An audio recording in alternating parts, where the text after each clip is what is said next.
الله وبركاته. الحمد لله رب العالمين والصلاة والسلام على رسوله الكريم وعلى آله وصحبه أجمعين ومن تبعه بإحسان إلى يوم الدين أما بعد.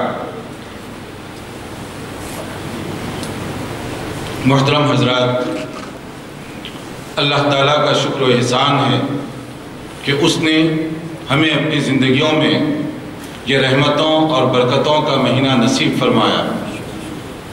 دعا ہے کہ اللہ تعالیٰ اس میں ہماری عبادات کو قبول فرمائے اور ہم سے جو لغزشیں اور کوتاہیاں ہوئی اس کو معاف فرمائے.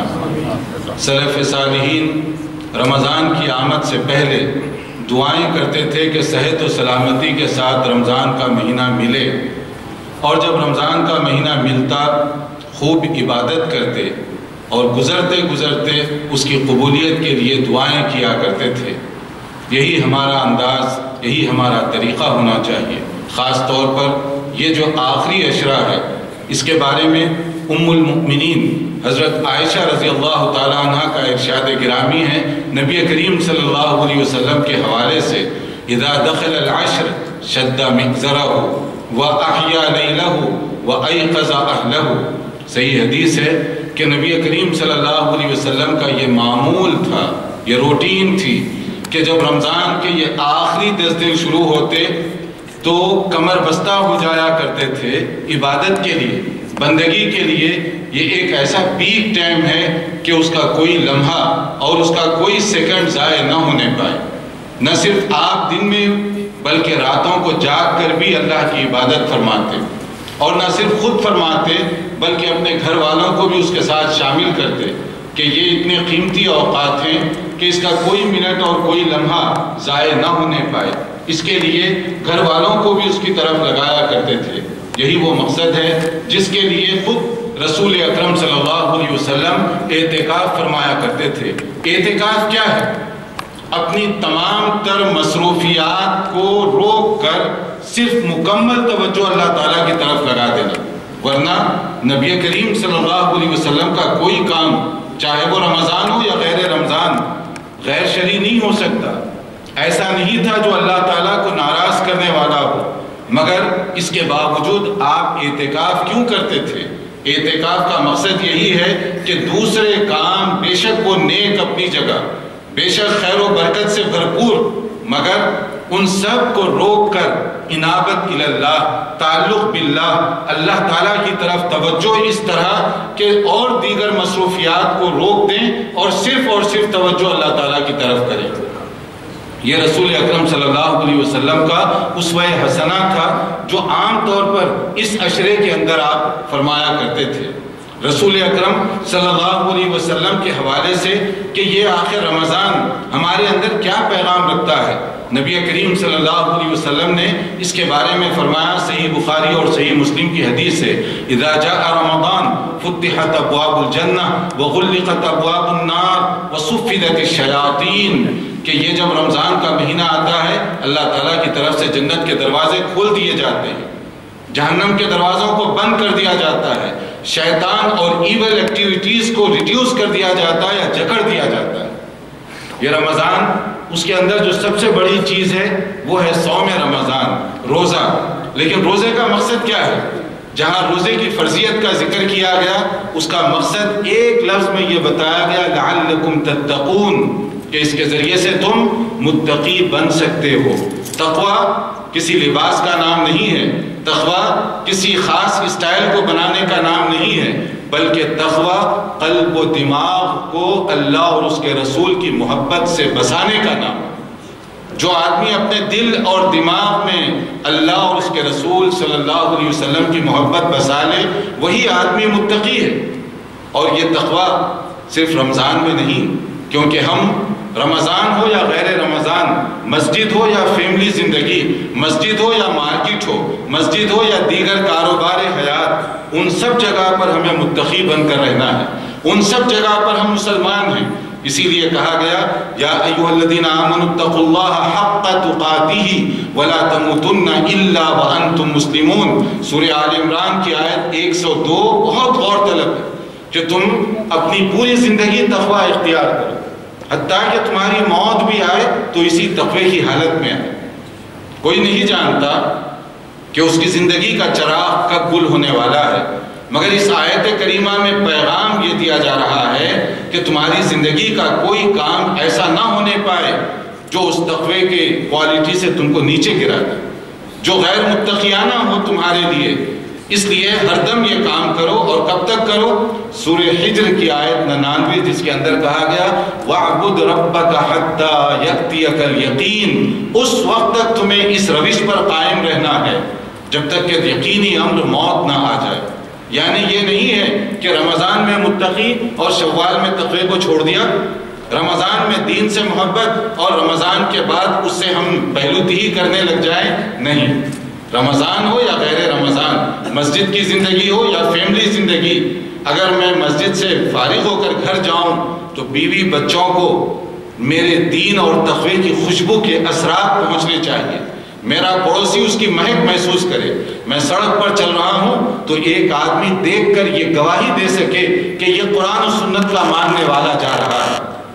متقی ہونے کے لیے ہمیں اتنا اپنے آپ کو ڈھالنا اور سنوارنا پڑے گا۔ یہی اسوہ نبوی صلی اللہ علیہ وسلم ہے، یہی صحابہ کرام رضوان اللہ علیہ مجمعین ان کا یہ معمول تھا۔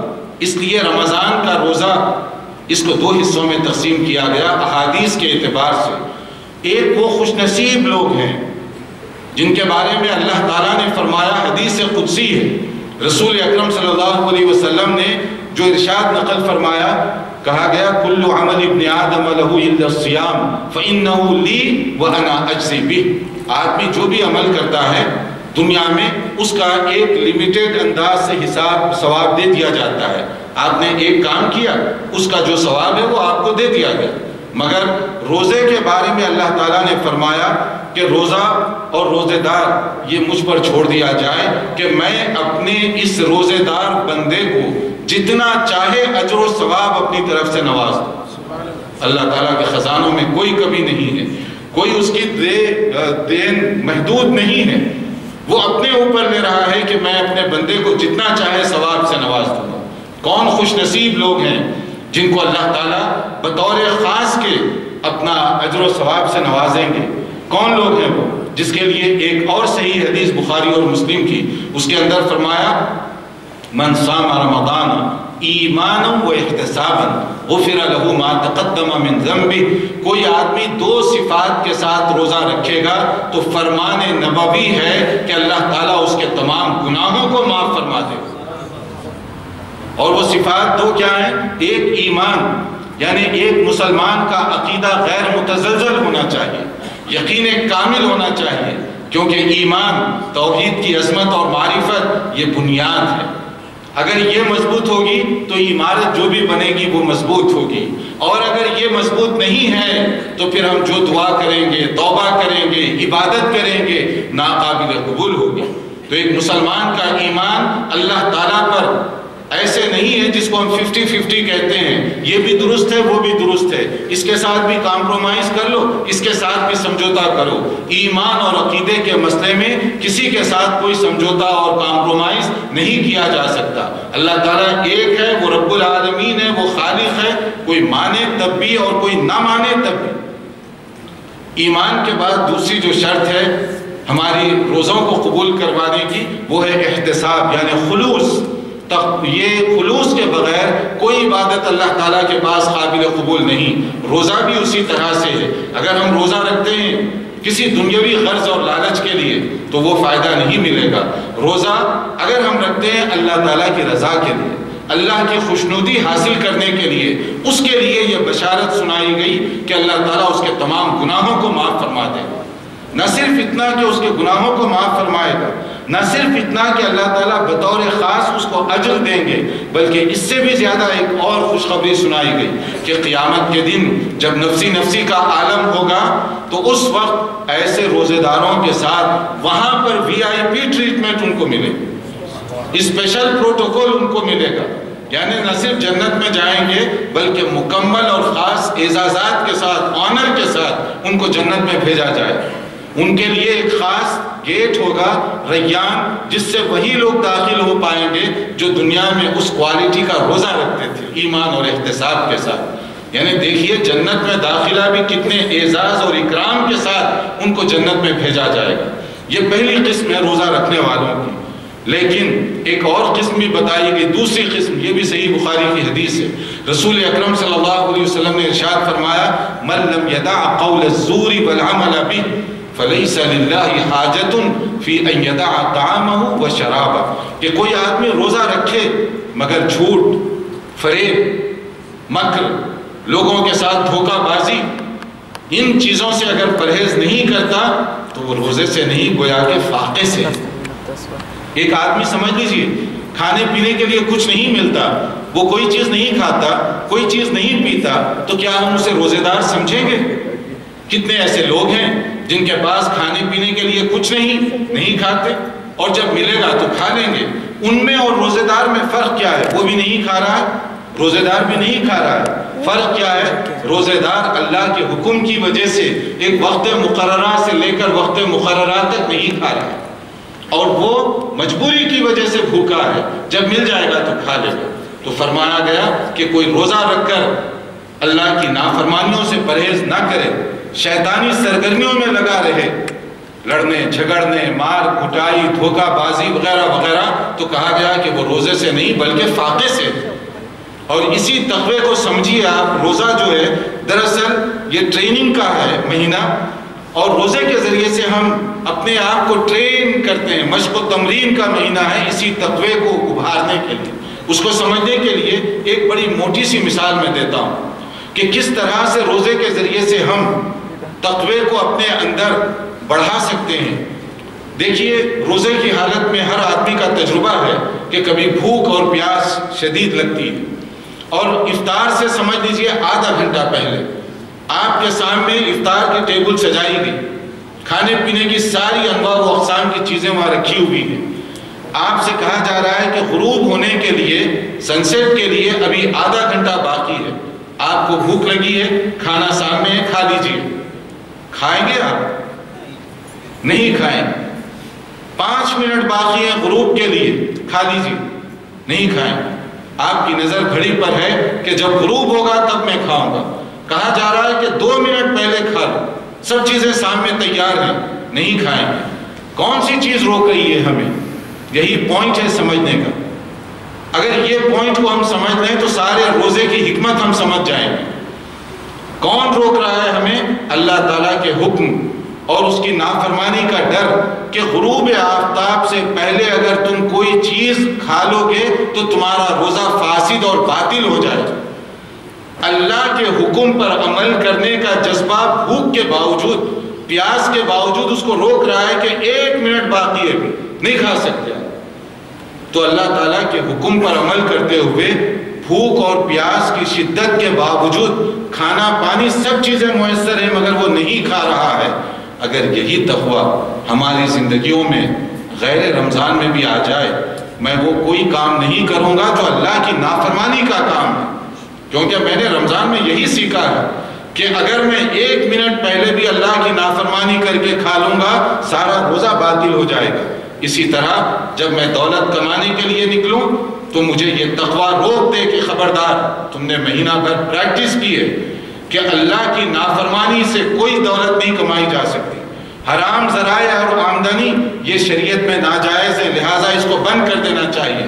دیکھنے میں وہ لائف کتنی ہی پرکشش اور اٹریکٹیو کیوں نہ ہو، مگر میں اس کی طرف نہیں جا سکتا، اس لیے کہ میں نے رمضان میں اس کی مشق کی ہے، میں نے رمضان میں اس کی ٹریننگ لی ہے، تو میں اللہ کی نافرمانی کرتے ہوئے وہ چیزیں جس سے مجھے روکا گیا میں وہ کیسے کر سکتا ہوں۔ اگر یہ کیفیت پیدا ہو گئی تو اس کا معنی ہے کہ ہم نے رمضان سے سبق سیکھا، اور اگر یہ کیفیت نہیں پیدا ہوئی تو اس کا معنی ہے کہ ہم نے رمضان کے روزے نہیں فقر و فاقہ کیا۔ یہاں 1 منٹ کے لیے رک جائیں بھائی اور بہنیں سب، تاکہ ہم بھی ذرا جائزہ لیں کہ تقریباً 25 دن گزرنے کے بعد ہمارا شمار کون سے روزے داروں میں ہوگا۔ وہ روزے دار جن کے سارے گناہ معاف کرنے کی خوشخبری سنائی گئی، وہ روزے دار جن کو خاص اجر دینے کی بشارت دی گئی، وہ روزے دار جن کو قیامت کے دن VIP پروٹوکول دیا جائے گا، یا وہ روزے دار جن کا روزہ سوائے بھوک پیاس کے کوئی حیثیت نہیں رکھتا؟ ہم کس کیٹیگری میں شامل ہوں گے؟ اگر ہم پہلی کیٹیگری میں شامل ہو رہے ہیں تو اس کا مطلب ہے الحمدللہ ہم نے روزے کے مقصد کو پا لیا، ہمارے لیے یہ رمضان خیر و برکت کا ذریعہ بن گیا۔ اور اگر ہم ایسے تقوی اپنے اندر پیدا ابھی بھی نہیں کر سکے تو اس کا مطلب ہے ہمارا شمار دوسری کیٹیگری میں ہونے والا ہے۔ اس لیے عقلمند آدمی وہ ہے جو اپنا جائزہ لے، اگر کہیں کوئی کمی اور کوتاہی ہے اصلاح کرنے کے لیے، توبہ کے لیے جو وقت ہے وہ ابھی بھی باقی ہے، کیونکہ رمضان کے چند دن جو باقی رہ گئے، اگر آدمی سدھرنا چاہے، بدلنا چاہے تو یہ چند دن بھی اس کے لیے بہت ہے، اور اس پر کوئی رسک نہیں لینا چاہیے۔ اس لیے کہ آپ اور ہم اس وقت جس مسجد میں بیٹھے ہوئے ہیں، کتنے یہاں پر آپ اور ہم نے جنازے ادا کیے، ہماری طرح کتنے بھائی تھے رمضان سے پہلے ہمارے ساتھ یہاں پر صف میں آ کر کھڑے ہوا کرتے تھے، کتنے ایسے بزرگ تھے جن کی یہاں پر جگہ تھی اور وہ آ کر پابندی سے نمازیں پڑھتے تھے، آج آپ تلاش کریں ان کو نہیں پائیں۔ اور رمضان شروع ہونے کے بعد بھی ہم نے کتنے جنازے یہاں پر ادا کیے، اور یہ جنازے ہم سے کیا بتا رہے ہیں کہ آج اگر ان کی باری آئی، ہم نے ان کا جنازہ ادا کیا تو نہیں معلوم ہمارا جنازہ کب پڑھا جانے والا ہے۔ ہمارے پاس کوئی گارنٹی نہیں ہے کہ آئندہ رمضان تک زندگی باقی رہے کہ ہم اس وقت توبہ کریں گے، اس وقت نیک عمل کریں گے اور اس وقت اپنے آپ کو بدلیں گے۔ کیا معلوم کہ یہ رمضان ہماری زندگیوں کا آخری رمضان ہو، کسی کے پاس کوئی گارنٹی نہیں۔ ہر آنے والا جنازہ ہمارے اندر سبق، ہمارے لیے سبق رکھتا ہے، کاش کہ ہم ان جنازوں کو ادا کرتے ہوئے وہ سبق بھی حاصل کریں۔ اگر وہ سبق ہم حاصل کریں گے تو یہ توبہ کرنے کے لیے، اصلاح کرنے کے لیے بہت ہی بہترین اور بڑا ذریعہ ہے۔ اسی طرح سے یہ جو رمضان ہے اور خاص طور پر یہ عشرہ، اور یہ عشرے میں یہ لیلۃ القدر اور اس طرح سے مقدس ترین راتیں، یہ دعاؤں کی قبولیت کا ایک بہت بڑا ذریعہ ہے۔ دعا اس کی ضرورت مجھے بھی ہے، آپ کو ہے، فیملی ممبران کو ہے، مسلم امہ کو ہے، اور وہ لوگ جو دنیا سے گزر چکے ہیں ان کے لیے اگر ہم کچھ کر سکتے ہیں، یہی دعائے مغفرت تو ہے جو کر سکتے ہیں، کیونکہ وہ تو چلے گئے، وہ کچھ کرنے سے رہے، مگر ہم تو ان کے لیے دعائے مغفرت کر سکتے ہیں۔ تو اس لیے اس میں تھوڑی سی توجہ کے ساتھ دعا کی طرف اپنے دل کو مائل کیجیے۔ دعا الفاظ سے زیادہ درد دل کا نام ہے۔ دل کی جو کیفیت ہے وہ رب العالمین ہے، جس کی زبان ٹوٹی پھوٹی بھی ہوگی، جملے صحیح ادا نہ بھی کر سکتا ہوگا، مگر ہو سکتا ہے اس کی دعا اللہ تعالیٰ کے پاس زیادہ قبول کر لی جائے بنسبت اس آدمی کے جو بہت بھاری بھرکم الفاظ تو استعمال کر رہا ہے مگر وہ قلب اور روح کی تاثیر سے خالی ہے۔ تو دعا اسی کیفیت کے ساتھ ہونی چاہیے۔ اس کے لیے تھوڑی سی توجہ کی ضرورت ہے۔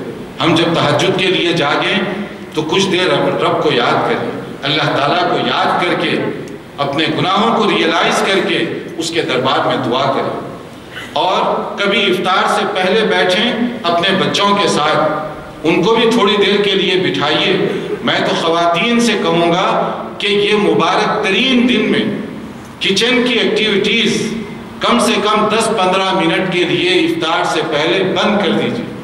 آپ جو کچھ کرنا ہے 10 منٹ پہلے افطار سے بند کر دیجئے، تاکہ آپ بھی بچوں کے ساتھ بیٹھیں، بچیوں کے ساتھ بیٹھیں، کچھ دیر اللہ کو یاد کریں۔ یہ قیمتی اوقات ہے، یہ کچن کے دھوئیں میں اس کو ضائع نہ کیجیے۔ آپ 10 منٹ کے لیے بیٹھ جائیے اپنے بچوں کے ساتھ، آپ بھی دعا کیجیے، ان سے بھی دعا کروائیے۔ کیا معلوم کہ یہ قبولیت کی گھڑی ہو اور اللہ تعالیٰ وہ دعا کو قبول فرما دے۔ ہم گنہگاروں کی دعا قبول ہوتے ہوتے شاید دیر لگ جائے، لیکن معصوم بچے، انوسنٹ بچے، ہو سکتا ہے ان کی زبان سے کوئی کلمہ خیر نکلے اور اللہ تعالیٰ ان کی دعا کو ہم سے پہلے قبول فرما دے۔ وہ تو رب العالمین ہے، سب کا رب ہے، وہ سب کی دعا کو سنتا ہے، اور ان بچوں کی زبان سے نکلنے والے کلمات ہماری اپنی مغفرت اور نجات کا ذریعہ بن جائے۔ اس کے لیے دن میں بھی جب موقع ملے تو بیٹھنے کی ضرورت ہے، راتوں میں بھی کچھ دیر الگ سے بیٹھنے کی ضرورت ہے۔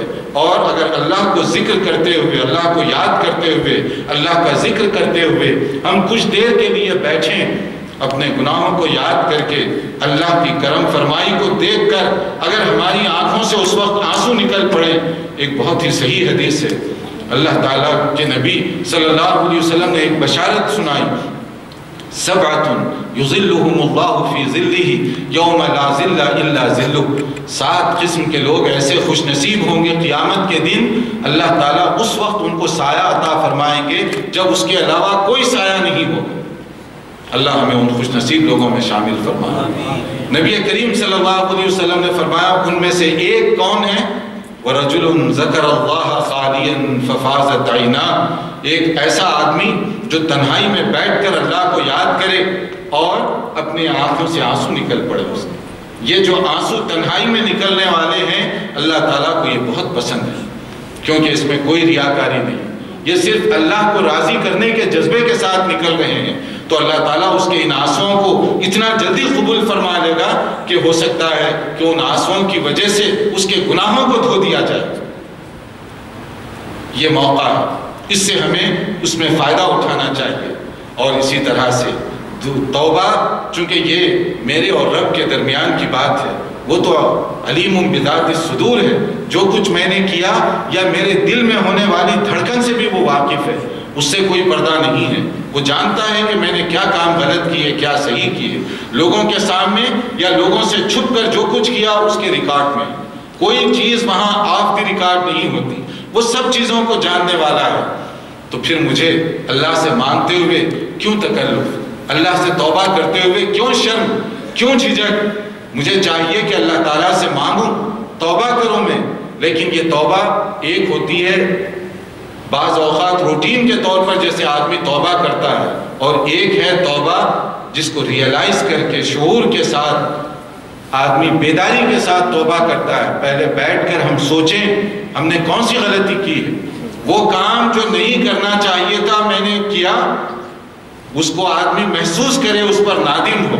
توبہ کے اندر ندامت کا احساس یہ سب سے بنیادی چیز ہے، اور اگر آدمی وہ نادم ہوگا، گلٹی فیل کرے گا کہ میں نے یہ غلط کام کیا ہے، آئندہ نہ کرنے کا عہد و پیمان کرے گا، اور اگر ایسے نہ ہو تو وہ توبہ بھی ایک روٹین کی توبہ بن جائے گی۔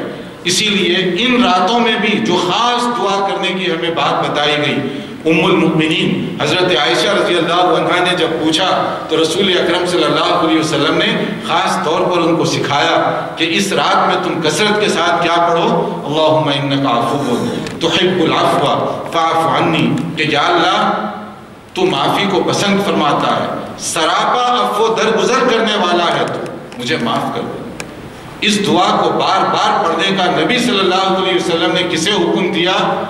ام المؤمنین صدیقہ بنت صدیق کو، جن کا تقدس، جن کا احترام کتنا اونچا ہے، انہیں حکم دیا جا رہا ہے کہ تمہیں یہ دعا بار بار پڑھنی چاہیے، اللہم انک عفو تحب العفو فاعف عنی، کہ یا اللہ تو معافی کو پسند کرتا ہے، سراپا معاف کرنے والا ہے، مجھے تو معاف فرما دے۔ یہ دعا کو بار بار پڑھنے کا حکم اگر ام المؤمنین حضرت عائشہ رضی اللہ عنہا کو دیا جا رہا ہے تو مجھے اور آپ گناہگاروں کو کتنی بار یہ پڑھنا چاہیے، اور ایسی دعاؤں کا کتنا ہمیں ورد کرتے رہنا چاہیے۔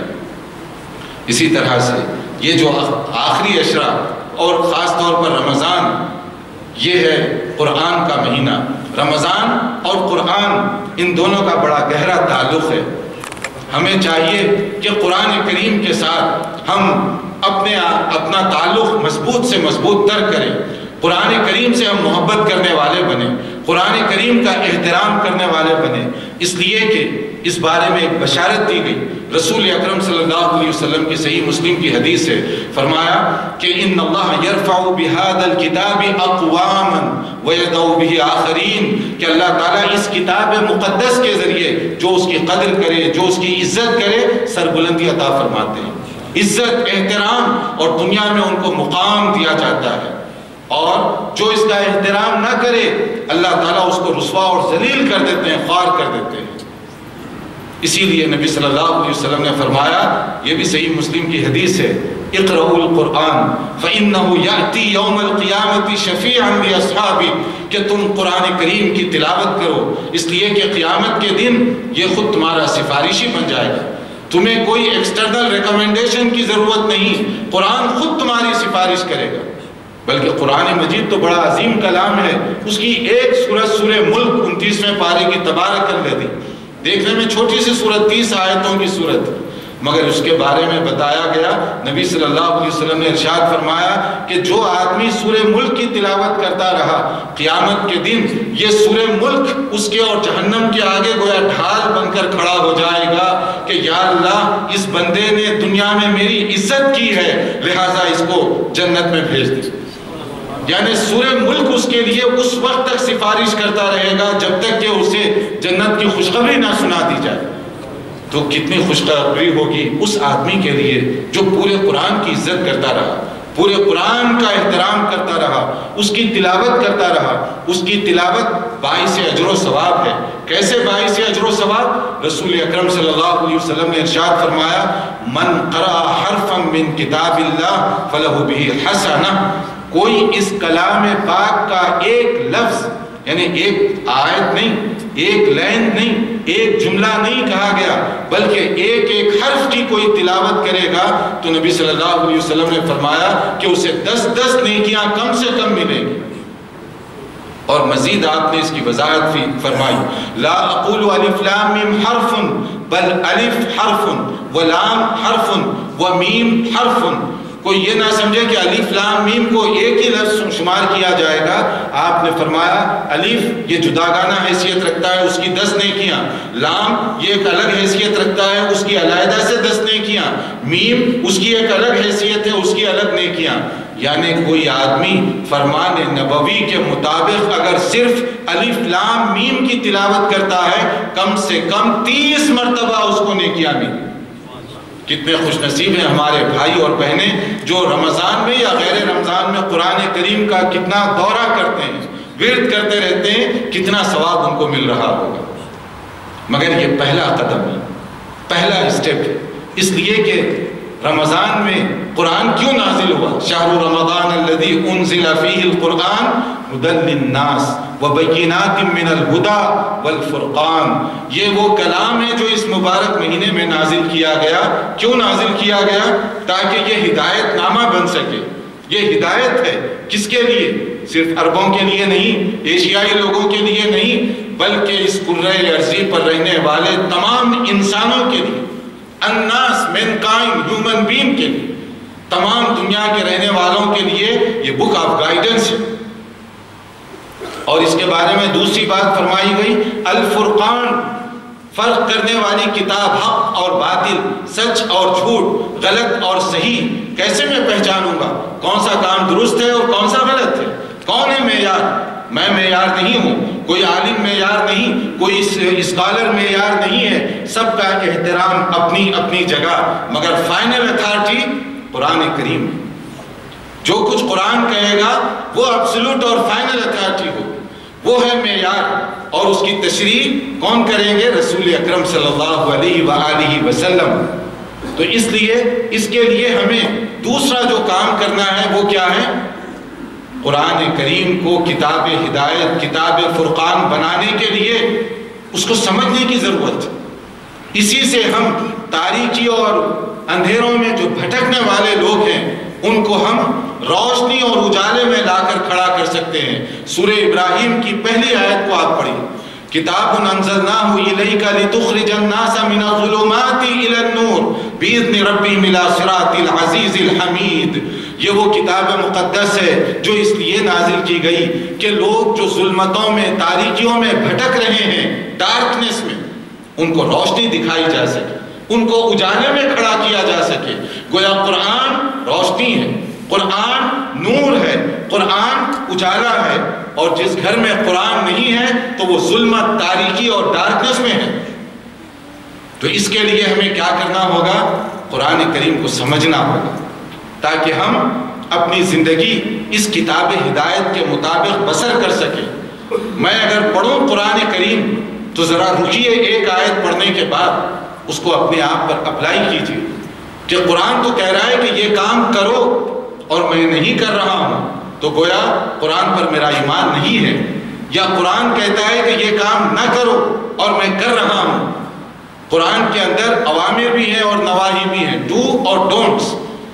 اب میں پڑھ رہا ہوں کہ یہ کام کیجئے اور میں کرنے کے لیے تیار نہیں، یہ کام نہ کیجئے لیکن میں وہ کر رہا ہوں، تو اس کا مطلب ہے کہ میں کہنا چاہتا ہوں اے اللہ قرآن سے تو مجھے عقیدت ہے، مگر میں صرف اس کو جسدان میں لپیٹ کر، قیمتی اور ایکسپینسیو کپڑوں میں لپیٹ کر اوپر رکھنے کے لیے، یا کبھی عدالت میں جاؤں گا عہد لینے کے لیے، جھوٹی قسم کھانے کے لیے، یا کبھی اسی مقصد کے لیے میں قرآن کو ٹچ کروں گا، لیکن قرآن کو پڑھنا، قرآن سے ہدایت لینا، قرآن سے رہنمائی لینا، یہ میں نہیں کروں گا۔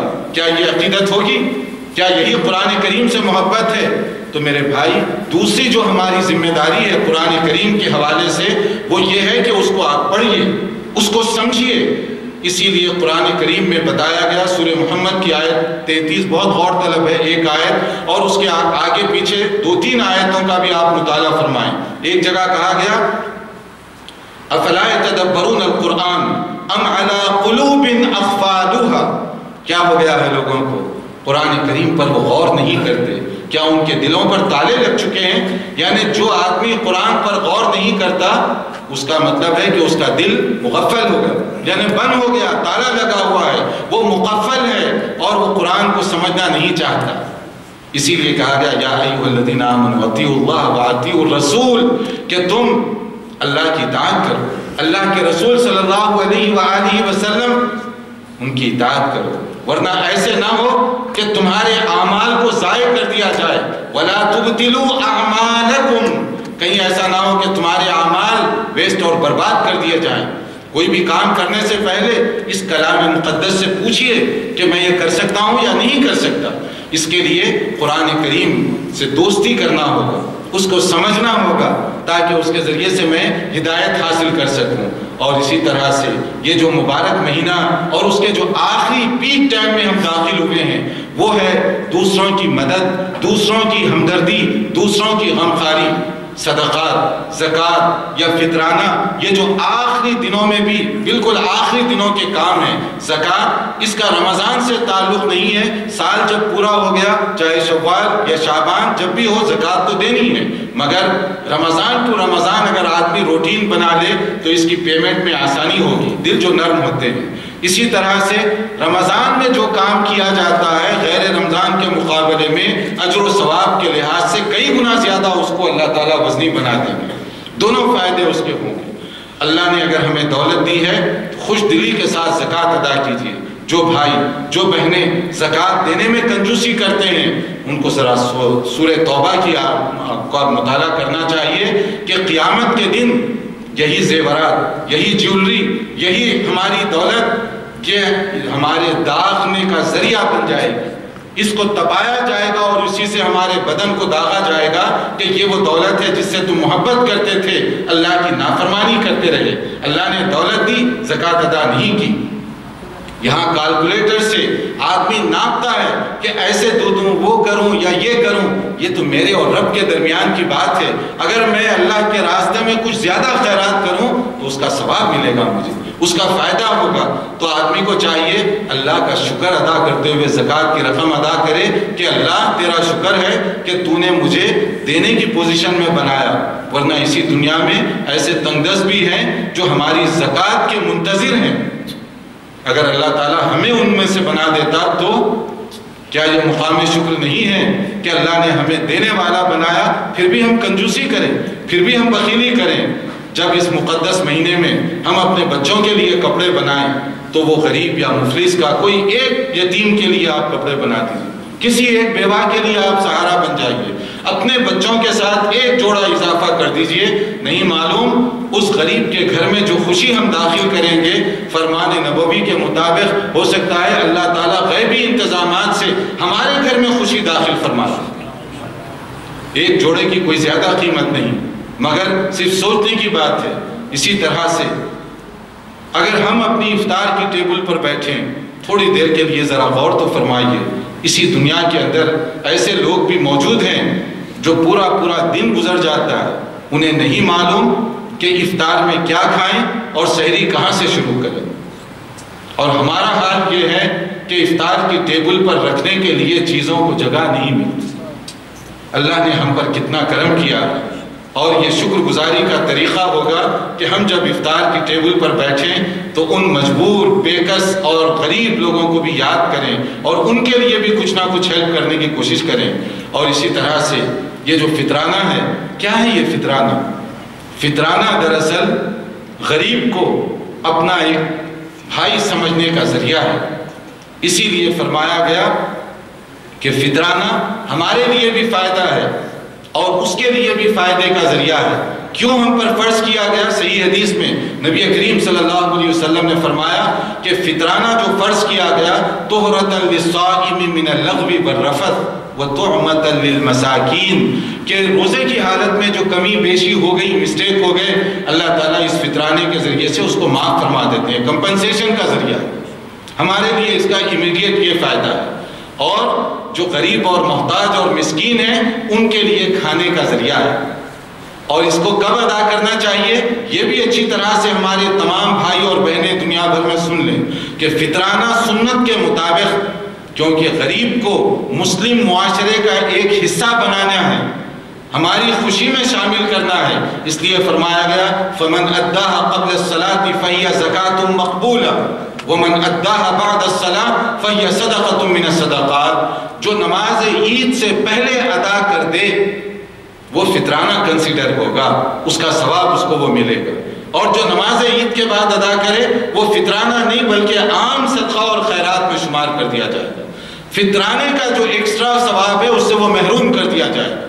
تو فطرانہ یہ نماز عید سے پہلے غریب کو مل جانا چاہیے، اور جس کی طرف سے گھر کے تمام افراد کی طرف سے، اس میں بھی وہ کیلکولیٹ جو کیا جاتا ہے وہ نہیں کہ روزے دار کتنے ہیں گھر میں، بڑے افراد کتنے ہیں، نہیں، گھر کے ہر فرد پر، چاہے وہ روزہ رکھیں نہ رکھیں، مرد ہوں خواتین ہوں، سب کی طرف سے فطرانہ نکالنا یہ سنت کا طریقہ ہے، اس پر ہمیں عمل کرنا چاہیے۔ اس میں سے تینوں قسم کی جو خیرات ہے، یعنی زکوٰۃ کی شکل میں، یہ ضروری اور فرائض میں شامل ہے، جو صاحب نصاب ہیں 2.5%، 2.5% یعنی 1,00,000 روپے ہوں تو اس کے لیے 2,500 روپے وہ ہمیں خود کیلکولیٹ کر کے دینا ہے۔ یہ کوئی ٹیکس ڈپارٹمنٹ کی بات نہیں ہے کہ آپ کم زیادہ کریں، یہ اللہ اور ہمارے درمیان کی بات ہے۔ اور دوسرا عام صدقہ ہے جس کی منیمم یا میکسیمم کوئی لمٹ نہیں رکھی گئی، جتنا چاہے جب چاہے آپ دے سکتے ہیں، لیکن یاد رکھیے صحیح بخاری کے اندر نبی صلی اللہ علیہ وسلم نے ایک بڑی بشارت سنائی، اتق النار ولو بشق تمرۃ، تمرہ ایک کھجور، کہ فرمایا کہ ایک کھجور کے ذریعے سے بھی تم چاہو تو جہنم کی آگ کو اپنے لیے ٹھنڈا کر سکتے ہو۔ یعنی ایک آدمی کے پاس کچھ نہیں ہے، ایک کھجور وہ دے رہا ہے کسی کو، ہو سکتا ہے یہ کھجور جہنم کی آگ کو ٹھنڈا کرنے کا اس کے حق میں ذریعہ بن جائے۔ کیا قیمت ہوتی ہے کھجور کی، مگر اللہ کے دربار میں کوانٹیٹی کی نہیں کوالٹی کی اہمیت ہے، کتنا دیتے ہیں اس سے زیادہ کس جذبے اور خلوص کے ساتھ دے رہے ہیں اس کی حیثیت۔ تو ایک کھجور کے ذریعے سے بھی اتنا بڑا ثواب آدمی حاصل کر سکتا ہے۔ خود بھی دیجئے، ہمارا تو مشورہ ہوگا کچھ چیریٹی کے لیے اپنے بچوں سے بھی ڈلوائیے، اپنے بچوں کو بھی ٹریننگ دیجئے۔ آپ جب زکوٰۃ دیں اپنے گھر کے کم سے کم بڑے بچے کو، بڑی بچی کو ساتھ بٹھائیں تاکہ اس کے اندر بھی یہ تربیت ہو، اس کو بھی یہ سبق مل سکے کہ یہ کیلکولیٹ کیسے کرتے ہیں، کیسے اپنی دولت کو ہم صرف اللہ کی رضا کے لیے خود سے والنٹیرلی نکال رہے ہیں، اور پھر کیسے تقسیم کرتے ہیں۔ پھر بچوں سے آپ، یہ بھی تربیت کا ایک ذریعہ ہے، ان سے پوچھئے کہ ذرا اپنے دوست، رشتہ دار، فیملی کے اندر کوئی تنگ دست، غریب، محتاج ہے تاکہ پہلا حق اس کو ہم دے سکیں۔ یعنی بچوں کو ریئلائز کروائیے کہ ہم صدقہ دے رہے ہیں تو بیٹے ہم تمہاری طرف سے اتنا دینا چاہتے ہیں، بیٹی ہم تمہاری طرف سے اتنا دینا چاہتے ہیں۔ ان کے پاس بھی اگر زیور ہے، کم سے کم آپ کو معلوم ہوگا ماں باپ ہونے کی حیثیت سے، مگر بچوں کی تربیت کے لیے ان سے بھی پوچھئے کہ کتنے انگوٹھیاں ہیں، کتنا زیور ہے، تاکہ جو ہے ان کو بھی فیلنگ ہو کہ یہ کیلکولیٹ کر کے ہمیں زکوٰۃ دینی ہے۔ اسی طرح سے صدقہ و خیرات کی بات ہے، مختلف قسم کے جو کام کرنے والے فی سبیل اللہ چیریٹی آرگنائزیشنز ہیں یا آپ کے جاننے والوں میں ہیں، کم سے کم اپنے بچوں کے نام پر بھی کچھ نہ کچھ ان کو دلوائیے تاکہ ان کو بھی اس کی عادت ہو اور ثواب میں وہ بھی ہمارے ساتھ برابر کے شامل ہو سکیں۔ اسی طرح سے دینے کی جب بات آئی تو ذرا غور بھی کیجئے، کبھی ایسے لوگ بھی ہیں دنیا کے اندر، چاہے وہ دینی تعلیم پڑھ رہے ہوں یا عصری تعلیم کوئی بھی، کتنے ایسے حفاظ کرام ہیں جب وہ پڑھ رہے تھے ان کے پاس فیس تک نہیں تھی۔ کتنے ایسے علماء ہیں نامی گرامی، دنیا کے بڑے بڑے معتبر علماء، لیکن جب وہ پڑھ رہے تھے ان کے پاس ڈھنگ سے کپڑے بھی نہیں تھے۔ جس آدمی نے ان کی ہیلپ کی ہوگی، اب زندگی بھر وہ حافظ قرآن جتنی مرتبہ قرآن مجید کی تلاوت کرے گا، وہ سبب بننے والے، سپورٹ کرنے والے کو بھی ثواب برابر ملتا رہے گا۔ اگر ہم چھوٹی سی نیکی کے ذریعے سے اتنی بڑی انویسٹمنٹ کر دیں، اتنا بڑا صدقہ جاریہ بن جائے، جس مسجد میں ہم اس وقت بیٹھے ہوئے ہیں، ہمیں نہیں معلوم کہ اس مسجد کی تعمیر میں کن کن بھائیوں اور بہنوں نے کتنا حصہ لیا۔ ہمیں شاید چند لوگوں کے نام معلوم ہوں گے، لیکن اللہ تعالیٰ تو سب کو جانتا ہے۔ جب تک یہ مسجد باقی رہے گی، ایک آدمی بھی فائدہ اٹھانے والا باقی رہے گا، اس کو بھی برابر اس کا حصے کا ثواب ملتا رہے گا۔ وہ زندہ نہیں ہوگا مگر اس کا ثواب نہیں روکا جائے گا۔ یہ کتنا بڑا انویسٹمنٹ ہے، اس پر صرف ہمیں توجہ دینے کی ضرورت ہے کہ اگر ہماری وجہ سے کہیں کنواں یا کہیں پر ٹیوب ویل کا انتظام کر دیا جائے، کہیں کوئی مدرسے کا انتظام کر دیا جائے، تو کیا ہمارے لیے آخرت کی نیکی کا یہ ذریعہ نہیں ہوگا؟ اس پر صرف توجہ دینے کی ضرورت ہے۔ تو تمام گفتگو کا خلاصہ یہ ہے کہ رمضان یہ خیر و برکت سے بھرا ہوا مہینہ آیا اور اس کا اکثر حصہ گزر چکا۔ جو حصہ باقی رہ گیا ہے اس کو ہم بہتر سے بہتر مقصد کے لیے استعمال کریں، پوری توجہ کے ساتھ دعا، توبہ، انابت اللہ اس میں اپنے آپ کو لگا دیں تاکہ یہ رمضان ہماری تبدیلی اور انقلاب کا ذریعہ بن جائے۔ یہ رمضان تعلق باللہ کا مضبوط ذریعہ اور مؤثر ذریعہ ثابت ہو، اور رمضان جو تحفہ، جو ہدیہ ہمیں دے کر جا رہا ہے وہ قرآن مجید کا تحفہ ہے۔ قرآن مجید اس کو اپنے دل میں اتاریے، اس کو اپنے دماغ میں بسائیے، اور اگر قرآن کریم کو ہم عزت دینا چاہتے ہیں، اس کی عزت کرنا چاہتے ہیں، تو صرف اس کی تلاوت نہیں، اس کی فہم بھی ضروری ہے، اس کو سمجھنے کی بھی ضرورت ہے۔ اللہ تعالی ہم سب کو عمل کرنے کی توفیق عطا فرمائے۔ اللہ تعالی ہم نے جو عبادت کی ہے اس سب کو قبول فرمائے اور لغزشوں اور کوتاہیوں کو معاف فرمائے، امت مسلمہ پر رحم فرمائے۔ جو بھائی اور بہنیں دنیا سے گزر چکے ہیں اللہ تعالی ان سب کی مغفرت فرمائے۔ وآخر دعوانا ان الحمد للہ رب العالمین۔